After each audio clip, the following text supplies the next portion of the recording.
जैसा कि आप देखें कि हम सारी सिलेक्शन कमेटी यहाँ पे इस वक्त हैं और न्यूजीलैंड की जो होम सीरीज़ है उसके लिए हमारी ये पहली सिलेक्शन है। सिलेक्शन का क्राइटेरिया और प्रोसेस थोड़ा सा आपको बता दूँ कि हम 5 सिलेक्टर हैं विद कैप्टन एंड कोच जो हैं वो are also part of it. तो जो भी टीम हम लोगों ने डिसाइड किया that is with mutual understanding. और थोड़ा सा क्राइटेरिया ये है कि हम लोगों ने कल लड़कों से ऑलरेडी बात कर चुके हैं इस बारे में कि हमें ये सीरीज़ कैसे खेलनी है, what are our games plan. World cup हमारा टारगेट है और उसके लिए हम लोगों को एक डीप ब्रीफ दिया है। इस पूरी सीरीज़ में आप लोग रोटेशन पॉलिसी देखेंगे। हम लोगों ने कुछ वर्कलोड मैनेजमेंट है उसको मद्देनजर रखते हुए चीज़ें की हैं और हम लोगों ने उनसे ये बात की है कि जो लड़के इस सीरीज़ के लिए सिलेक्ट होंगे उनको तो हम सबकी तरफ से बहुत बहुत मुबारकबाद देंगे। जो इस सीरीज़ से में नहीं सिलेक्ट होते they will still be part of our white ball campaign. तो ऑब्वियसली वर्ल्ड कप के लिए अभी हमारे पास जो मिनिमम मैचेस हैं हमने उसको मद्देनजर रखते हुए एक बेहतरीन टीम जो है वो तश्कील दी है। इसमें कोच का भी इनपुट था और इसमें कप्तान का भी इनपुट था। तो मैं पहले टीम अनाउंस कर देता हूँ। जी, कप्तान बाबर आजम, इब्रार अहमद, आजम खान, फ़खर जमान, इफ्तिखार अहमद, इमाद वसीम, मोहम्मद अब्बास आफरीदी, मोहम्मद रिजवान, मोहम्मद आमिर, मोहम्मद इरफान खान, नसीम शाह,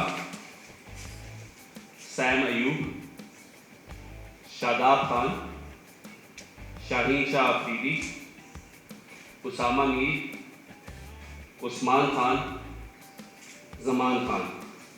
इसके साथ हम लोगों ने 5 रिजर्व भी रखते हैं लेकिन वो नॉन ट्रैवलिंग रिजर्व होंगे। Hasibullah, Mohammad Ali, Wasim junior, साहबजादा Farhan, Salman Ali Agha. Going forward Aamir और इमाद के ऊपर ये था कि उन्होंने अपने आप को अवेलेबल किया था for the selection and I think ये मद्देनजर रखते हुए कि हारिस राउफ जो है वो इस सीरीज़ में अवेलेबल नहीं होंगे। वो मोस्ट प्रॉबेबली जो डॉक्टर से हमारी बात हुई है will get fitted by the England series. तो वी नीड सम एक्सपीरियंस और नवाज की जो फॉर्म इतनी अच्छी नहीं थी तो ऑब्वियसली इमाद वसीम कम जाए ऑटोमेटिक चॉइस। तो अब मैं यूसुफ भाई को माइक देता हूँ और उसके बाद आप जो सवाल करना चाहें पूरी सिलेक्शन कमेटी उसके लिए हाजिर है। Thank you. बिस्मिल्लाहिर्रहमानिर्रहीम। आपके क्वेश्चन के साथ जवाब देंगे लेकिन मैं 2 प्लेयर्स को मुबारकबाद दूँगा। एक तो उस्मान खान है और एक इरफान खान है। दोनों यंगस्टर हैं, दोनों ने अच्छा परफॉर्म किया है जिसकी वजह से उनकी सिलेक्शन हुई है और ये एक अच्छी चीज़ है। तो यंगस्टर परफॉर्म करता है उनको आप मौका देते हैं पाकिस्तान के लिए खेलने के लिए और दूसरे लोगों के लिए भी इंस्पिरेशन होती है कि वो और मेहनत करेंगे ताकि उनको नज़र आए कि जो परफॉर्म करता है उनको पाकिस्तान खेलने का मौका मिलता है। तो मैं एक दफ़ा फिर उन दोनों को मुबारकबाद दूंगा और मैं विश करूँगा उनको कि दोनों इतना अच्छा खेलें कि पाकिस्तान को बहुत फ़ायदा हो उससे। स्टार्ट करेंगे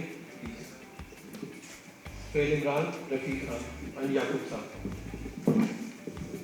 वहाँ के जिस तरह खिलाड़ी आपने चुनाव किया है कि हम समझ सकते हैं कि आगे जो वर्ल्ड कप आ रहा है उसके लिए अपनी यकम में तक के नाम भी देने हैं, 25 उसकी लास्ट डेट भी होगी रद्द की है। तो ये रिप्लेस जो होगा ये लगभग यही होगा या इसके बाद भी आप सोच नहीं सकते हैं कि इससे बाहर भी लड़के आ सकते हैं?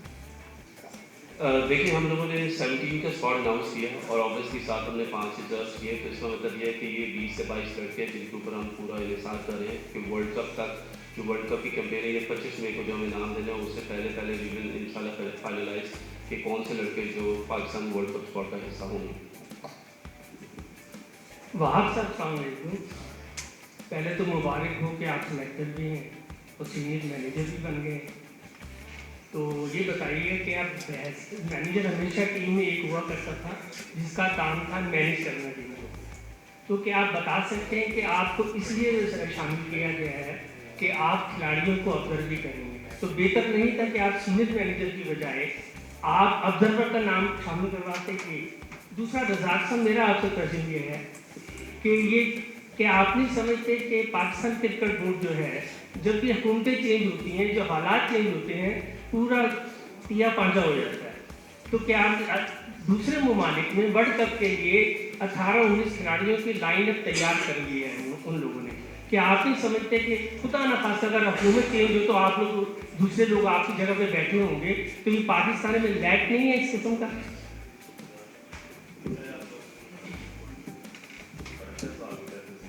हुकूमत का चेंज इंडिया ने सब जो चेंज है, बस मीडिया चेंज नहीं, मीडिया सेम नहीं।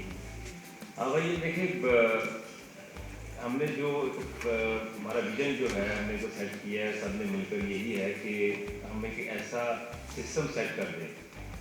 हम रहते या नहीं रहते, हुकूमत रहती कि नहीं रहती, कोई चेंज होती कि नहीं होती, पर ये कि प्लेयर्स के साथ जो है ना बिल्कुल इंसाफ हो और प्लेयर को ये फील ना हो कि कोई रहे ना रहे, तो उनकी सिलेक्शन जो है वो ऐसी होनी चाहिए कि पाकिस्तान की टीम को बड़ा फायदा हो।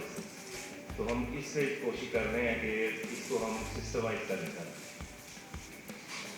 आपके सवाल का जवाब देते हुए कि एज अ सेलेक्टर और उसके बाद सीनियर मैनेजर, थोड़ा सा रिमाइंड करवा देते कि जब चेयरमैन मोहसिन नकवी साहब ने प्रेस कॉन्फ्रेंस की थी और अपनी सिलेक्शन कमेटी की अनाउंसमेंट की थी, तो उन्होंने ये कहा था कि मैं इन सब जो हमारा पैनल है उसको एडिशनल जिम्मेदारियाँ भी दूँगा। तो ये जिम्मेदारी उसमें से एक जिम्मेदारी। दूसरी बात यह कि ये जो सीनियर मैनेजर की आप बात करें कि आज से पहले नहीं हुआ, आप इसको सीनियर मैनेजर कह दें, आप इसको ऑब्जर्वर कह दें। पहले भी मैनेजर और असिस्टेंट मैनेजर साथ काम करते रहे हैं पाकिस्तान क्रिकेट बोर्ड में, और ये हिस्ट्री में रहा है। इवन के लास्ट सीरीज़ में भी मैनेजर और सीनियर मैनेजर्स थे और ये चलती आती है। तो मेरा नहीं ख्याल कि ये कोई नई चीज़ है या समथिंग जो आउट ऑफ द बॉक्स है। आपको सवाल को आगे लेके जाते हुए, obviously as a senior manager, obviously I will look into the management side as well, but at the same time I will also oversee the rotation policy, the implementation of plan, बच्चों के साथ लड़कों के साथ रहना, उनके workloads को observe करना। और ये कोई एक नई चीज़ नहीं है। दुनिया में जितने भी सेलेक्टर्स हैं वो भी ऑल ओवर द वर्ल्ड जो है अपनी टीम्स के साथ ट्रैवल भी करते हैं। But as a manager obviously we are looking into the management side, plus looking at what things are going and how things are progressing in the future. So that is, thank you. जी, ये मेरा question है पहले यूसुफ साहब, आप माशाल्लाह सबसे senior हैं, तो आपको जब महसूस नहीं हो रहा कि एक चीफ सेलेक्टर होना चाहिए था? ये जो तजर्बा हुआ है, ये पहली दफ़ा में दुनिया में पहली दफ़ा ये हुआ तजर्बा, तो आपको अगर चीफ सेलेक्टर हो तो ज़्यादा अच्छी बात नहीं। एक आदमी तो होना चाहिए कि फिक्र आपके सामने कुछ समझ नहीं आती, हम क्वेश्चन किससे करें, कौन रिस्पॉन्सिबल है। और दूसरी बात यह है कि ये जो आपने जो डिसीजन लिया है, दूसरी बात यह है कि आपकी कमेटी में माशाल्लाह 5 लड़के जो है ना, वो 5 मेंबर जो है वो लाहौर से हैं। तो आपको कमी नहीं महसूस हो रही कि हमारे पास लड़के कोई होना चाहिए था, कोई पेशावर से भी होना चाहिए था, कोयडा से जो होता रहा है। एक तो ये बात का जवाब नहीं, तो और दूसरा ये है कि ये उस्मान को भी डाला गया है, अमर को भी, इमाद को भी, सिर्फ एक रिहर्सल की परफॉर्मेंस पर डाला गया है। कई लड़के होंगे, अच्छे लड़के होंगे जो पूरा डोमेस्टिक खेले हैं, उनके ऊपर एक टूर्नामेंट की बिना पर डाला गया, तो इसको ज़रा जस्टिफाई करें आप। अच्छा, पहले जो आपने बात की है कि सेलेक्टर एक होना चाहिए, चीफ सेलेक्टर पहले भी होता रहा है ये, और मेरा ख्याल इस बार जो बोर्ड ने डिसाइड किया है वो यही है कि सब सेलेक्टर हैं और सबकी पावर इक्वल है, सबका जो भी है डिसीजन होगा, लेकिन जो वोटिंग जिस तरफ ज़्यादा होगी वो डिसीजन होगा। तो मेरा ख्याल ये एक अच्छी चीज़ है। वाज का सिर्फ सारी चीज़ें आप चीफ सेलेक्टर के पास पावर चली जाती थी तो लोग उनसे क्वेश्चन करते थे। अच्छा, आप सबसे क्वेश्चन करें, सबसे पूछें हमारे हम सबकी क्या सोच है, और मेरा ख्याल है कि हम सबकी एक सोच है, एक पेज पर है। हम ऐसी टीम बनाना चाह रहे हैं जिसमें पाकिस्तान, हम लोग रहें या ना रहें, वो जहाँ भी खेले, जैसी भी सिचुएशन हो, जैसी बॉलिंग हो, वो परफॉर्म करें। हम सब ये चाह रहे हैं और आप सब भी ये चाह रहे हैं, पूरा पाकिस्तान ये चाहता है कि पाकिस्तान अच्छा खेले, पाकिस्तान जीते। तो मेरे ख्याल है सबकी सोच यही है, और इसमें मेरा ख्याल है कि ये नई चीज़ है, लेकिन अल्लाह करे ये अच्छा परफॉर्म करें और पाकिस्तान के लिए अच्छे नतीजे प्रोड्यूस करें। लाहौर के मैं असल शफी कराची से है और गैरी क्रिस्टन साउथ अफ्रीका से है। देखिए ये मेरा डिसीजन तो है नहीं, लेकिन ये ऐसी कोई बात नहीं है, सारे अच्छे क्रिकेटर हैं, इसमें कोई ऐसा बता दें कि जो डिजर्व नहीं करता वो आप बता दें। नहीं, पाकिस्तान का मसला है, ये पाकिस्तान है हमारा, और पाकिस्तान में से लड़के लिए अब्दुल रज़ाक आपके सामने best allrounder Pakistan ever produce, Asad Shafiq माशाल्लाह 80 टेस्ट मैच खेले और हर जगह परफॉर्म किया है। मुहावरा आपके सामने सारी परफॉर्मेंसेज हैं। ये हमारे पास डाटा के बेस्ट हैं और वो सारी चीज़ें आजकल डाटा बहुत ज़रूरी है। अगर ये लोग ना हो आप हमें कैसे पता चलेगा कौन क्या कर रहा है। तो जितने भी लोग का कैप्टन ऑब्वियसली कैप्टन भी है, बीच में गैरी क्रिस्टन हमारा चीफ सेलेक्टर है, हेड कोच है, तो ये सारे मिल के एक टीम बनाएंगे।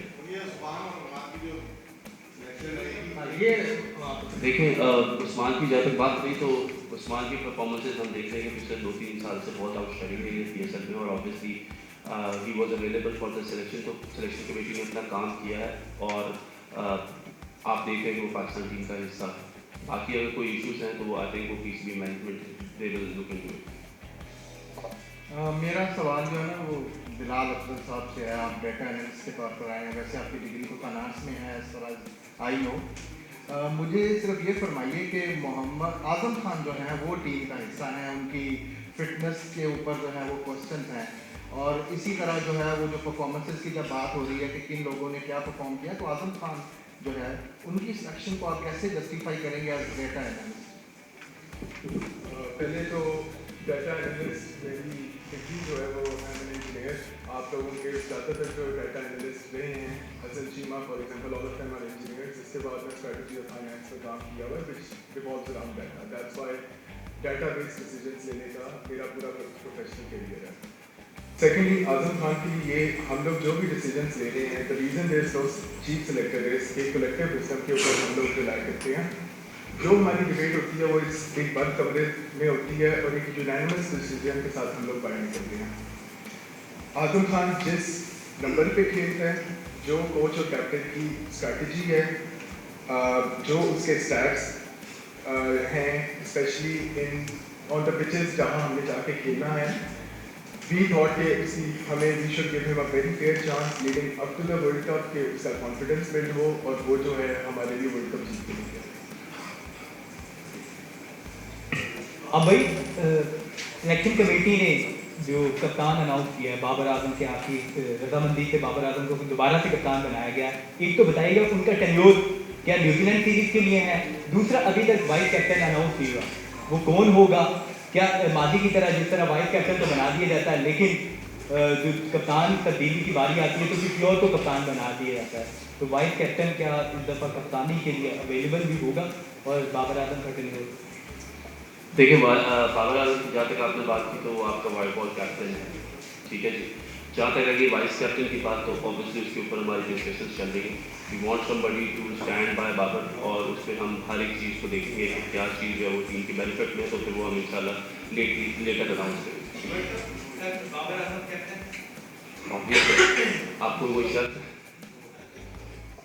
वहाँ भाई एक बता दें जो आपने रोटेशन पॉलिसी सिफारिश करवाई है, क्या ये कप्तान पे लागू होगी या कुछ स्पेसिफिक प्लेयर्स पे होगी? दूसरा ये बता दें लास्ट टाइम आप यहाँ पर प्रेस कॉन्फ्रेंस करने बैठे थे न्यूजीलैंड की खिलाफ सीरीज थी कामरान अकमल के साथ, उस वक्त आपका फोकस था कि हमने बैकअप तैयार करना है, लेकिन बैकअप हमारा ये तैयार हुआ कि शहीन अफरीदी की जगह एक रिटायर्ड प्लेयर वापस आ गए, इमाद वसीम भी जो है वो रिटायर्ड प्लेयर वापस आ गए, जबकि फ्यूचर प्रोस्पेक्ट जो हसीबुल्ला है इरफान जिसमें साहबजादा फरहान है, जो एक मोहम्मद अली जो PSL बड़ा अच्छा खेले हैं, उनको रिजर्व में रख दिया।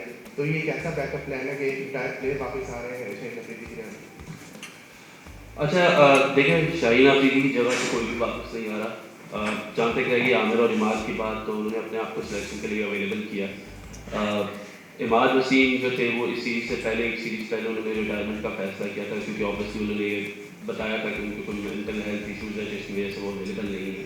Once he himself took that retirement back, तो वो पाकिस्तान के हक में जो बंदा बेहतरीन होगा, जो हम समझते हैं, जैसे आपने देखा कि हमारे जो स्पिनर्स हैं उनकी इतनी अच्छी परफॉर्मेंसेज नहीं, लेकिन हमारा वसीम थ्रू आउट एक बहुत आउटस्टैंडिंग परफॉर्मर है। सो जब वो सिलेक्शन के लिए अवेलेबल थे तो फिर सिलेक्शन कमेटी का यह बनता था कि वो बेस्ट फॉर पाकिस्तान पर्पज़ उनको सिलेक्ट करें। मोहम्मद आमिर की बात की आपने, तो देखिए अभी गोइंग फॉरवर्ड हमने देखा कि हमारे इंजरी प्रोन लोग बहुत ज़्यादा थे और आमिर की परफॉर्मेंसेज भी सबके सामने है जिसके ऊपर कोई डाउट नहीं है। Obviously PSL is one of the best tournaments जिसमें से आप सिलेक्ट करते हैं, स्पेशली जो आपकी T20 टीम, तो आई थिंक परफॉर्मेंसेज सबके सामने हैं and if somebody is available, ये मैटर नहीं करता कि क्या कहते हैं कि वो कितना सॉरी ये मैटर करता है कि वो कितनी अच्छी परफॉर्मेंसेस दे रहा है। तो I think Aamir was one of those choices, तो इस वजह से वो हमने उसको वापस टीम में लिया है। कीपिंग इन माइंड कि obviously Haris Rauf is also unfit, मैंने आपको बताया कि may be will be available for the England series. जहाँ तक रह गई रोटेशन पॉलिसी की बात, देखिए वर्कलोड मैनेजमेंट करना हमारे लिए बहुत ज़रूरी है। एक वर्ल्ड कप से पहले हमारा नसीब शाह का इशू हुआ, उसके बाद शाहीन को भी हम देखते रहे कि उसको रिसेंटली उसको इंजरी से वो आया और वो बहुत ज़्यादा क्रिकेट खेल रहा है। So you know we have to keep our bowlers fresh for the world cup because we want the best out of it. और ये वो बॉलर्स हैं शाहीन शाह अफरीदी जो दुनिया क्रिकेट में इस वक्त वन ऑफ द बेस्ट है। जब भी पाकिस्तान का नाम आता है तो शाहीन शाह अफरीदी का नाम सर फहरिस्त होता है। तो you know we have to save our players, और इस रोटेशन पॉलिसी में कप्तान भी बैठेंगे और बैठ सकते हैं। ये पॉलिसी सब प्लेयर्स के लिए इंक्लूडिंग द कैप्टन।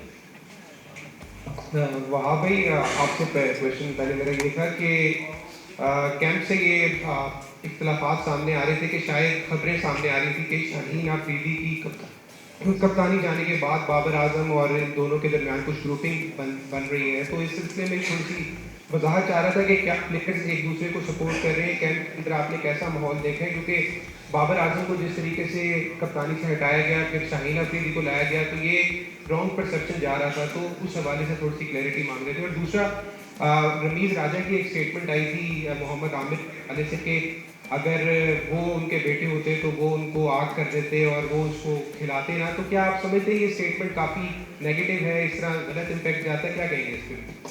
सबसे पहले तो thank you for saying this कि जो ये रमीज़ राजा साहब ने जो कमेंट किया मोहम्मद आमिर के ऊपर, दैट इज़ वेरी हार्श और मेरा नहीं ख्याल कि ये बनता है। It is a very negative comment. I think हर एक बंदे का अपना परसेप्शन है और हर एक बंदे को अपनी इस दुनिया में, और हमारा दीन भी अलाउ करता है कि वो अपने ख्वाहिशात का इजहार कर सकता है, सही हो गलत हो वो बात की बात है। So I think that was a very negative comment. ऐसे उनका है सोच ही उन तक रहेगी। दूसरी बात जो आपने की माहौल की, देखिए हमारे इधर इतनी ज़्यादा स्पेकुलेशन हो जाती है, चीज़ों को ख़राब करने वाले हम लोग ही होते हैं। जब तक चीज़ें क्लियर नहीं हो रही थी तो मीडिया में इतनी ज़्यादा, और सोशल मीडिया आजकल इतना एक्टिव है कि वो इतनी ज़्यादा बातें कर रहा था कि ऐसे लग रहा था कि भाई शायद अगर हम काकूल ना जाते तो आपस में एक दूसरे को मार मूर ही ना देते। तो उसका जवाब ये है कि जब हम गए तो हमने देखा कि इससे अच्छा माहौल हमने नहीं देखा। लड़के बहुत ज़्यादा यूनाइटेड थे। जब अपनी ट्रेनिंग से फारिग होते थे, रोज़ा स्टार्ट करते थे, तो वहाँ पे एक स्नूकर रूम है, गेम रूम है, उधर बैठ के कुछ स्नूकर खेल रहे होते थे, कुछ टीवी पे मैचेस देख रहे होते थे, क्रिकेट को डिस्कस कर रहे होते थे और एक बहुत ही अच्छा माहौल था। मेरा ख्याल है कि जब भी हम लोग इस तरह की कोई न्यूज़ ब्रेक करें तो आई थिंक उससे पहले हमें इस चीज़ को देख लेना चाहिए कि उसके पीछे सच्चाई क्या है। ये पाकिस्तान के प्लेयर्स हैं, इनको पाकिस्तान को रिप्रेजेंट करना, और आई थिंक यही उनका मकसद है। और उस मकसद की वजह से आई थिंक वो लोग इकट्ठे हैं, इकट्ठे रहेंगे और आप इंशाल्लाह देखेंगे कि आगे भी इकट्ठे रहेंगे और यही लोग जिनकी आप बात करें यही आप लोगों को पाकिस्तान के मैचेस देख पाएंगे।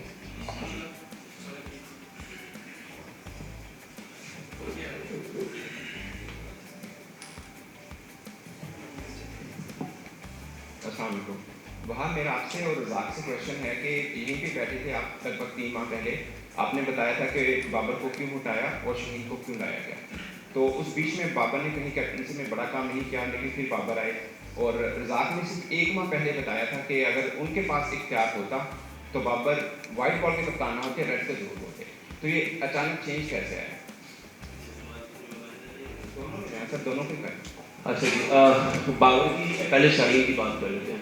हम लोगों ने ऑब्वियसली जब शाहीन कैप्टन नहीं गए तो एक प्रेस रिलीज आई थी जिसमें हमने वर्कलोड मैनेजमेंट की बात की थी और वो अभी हमने डिस्कस भी किया है इधर बैठ के कि he is one of our main strike bowlers and we want him very fresh. हमें ये लगा कि कहीं ना कहीं we want him free of mind to execute his skills and stuff. तो इस वजह से हमने शाहीन की वर्कलोड मैनेजमेंट को देखते हुए भी टूक दैट डिसीजन। जहाँ तक रही बाबर की बात, तो देखिए बाबर के बारे में जब हमने यहाँ पे कप्तान वर्ल्ड कप के लिए कप्तान हमने अनाउंस करना था तो हम चाहते थे कि one of the most experience players हो और जिसने कप्तानी की हो, तो वो बाबर से अच्छी और कोई चॉइस थी।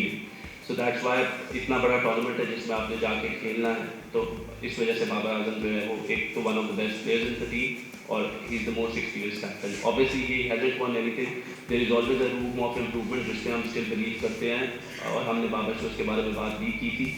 तो आई बिलीव कि इंशाल्लाह चीज़ों में बेहतरी आएगी, उसको लेके चलेंगे सारे और I think he himself is very optimistic कि ये वाला वर्ल्ड कप उसको जीत रहा है और पाकिस्तान को कोई ना कोई खुशी दे देंगे। Thank you.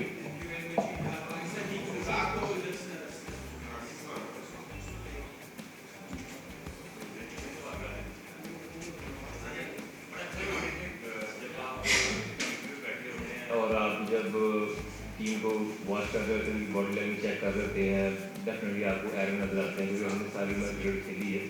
और जब मुझे ये अपॉर्चुनिटी मिली जॉब की और हमने एक इंसाफ करना था, डिसीजन ऐसा डिसीजन लेना था जिससे जस्टिस हो सबके लिए, तो हमने जो डिसीजन लिया उसमें बाबर थेरेपिस्ट थे, उस वक्त टीवी बैठे हुए थे। और एक सोच होती है जब आपको एक रिस्पॉन्सिबिलिटी मिलती है तो आपने एक इंसाफ करना होता है। तो मैं समझता हूँ जब हम आए यहाँ पे तो बेस्ट चॉइस जो हमें नजर आई बाबर आजम की नजर आई।